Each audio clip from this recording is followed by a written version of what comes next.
Types of majority, बहुमत के प्रकार। स्पेशल मेजोरिटी की अगर मैं बात करूं तो 4 प्रकार से इसको देखा जा सकता है। फर्स्ट, उपस्थित में मतदान करने वाले सदस्यों का 2/3 बहुमत। डजेंट मैटर आप घर पे क्या कर रहे हो, टोटल मेंबर्स कितने हैं, बट अगर आए हैं मतदान किया है तो उनका 2/3 बहुमत पहले प्रकार की स्पेशल मेजोरिटी होगी।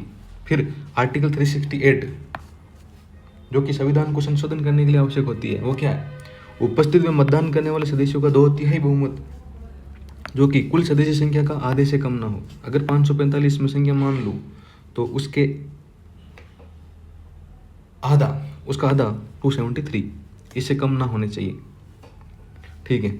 आर्टिकल 368A, आर्टिकल 368 मतलब ये वाली मेजोरिटी प्लस स्टेट रेटिफिकेशन कितना 50%, वो है तीसरे प्रकार का विशेष बहुमत। फिर 4 आर्टिकल 61 जिसमें राष्ट्रपति पर महाभियोग यानी इम्पीचमेंट ऑफ प्रेसिडेंट, वो क्या होगा, टोटल संख्या का 2/3। ठीक है, ये टोटल का है 2/3 और ये उपस्थिति में मतदान करने वाला को 2/3। ये 2/3 है लेकिन वो कुल संख्या के आधे से कम ना होना चाहिए। ठीक है, और यहाँ पे भी तो ये 2/3 है बट ये क्या है 50% ऑफ स्टेट रेटिफिकेशन के साथ है।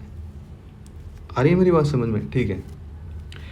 अन्य मेजोरिटी की मैं बात करूँ, सिंपल मेजोरिटी, हम कभी भी किसी भी क्षण अगर मेजोरिटी की बात करेंगे वो भी सिंपल पर्सपेक्टिव में, तो वो होगा उपस्थित में मतदान करने वाले सदस्यों का बहुमत यानी 1/2 + 1। एब्सोल्यूट मेजोरिटी, एब्सोल्यूट मेजोरिटी का मतलब होता है कुल सदस्य संख्या का। भाई यहाँ तो उपस्थित में मतदान करने वालों को 1/2 + 1 है, लेकिन यहाँ पे कुल सदस्य संख्या का बहुमत होगा यानी ये। तो अगर वोटिंग करने वालों का या बिल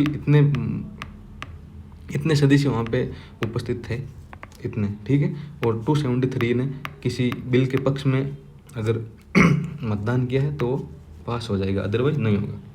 इफेक्टिव मेजोरिटी, पहले तो इफेक्टिव का मतलब क्या है, या जिसको देन मेंबर भी कहते हैं, मेजोरिटी ऑफ देन मेंबर्स भी जिसको बोलते हैं, तो इसका मतलब होता है कि total membership minus vacancies. Vacancies तो कैसे भी हो सकती है, हो सकता है उस पर एंटी डिफेक्शन हो गया हो या उसकी डेथ हो गई हो।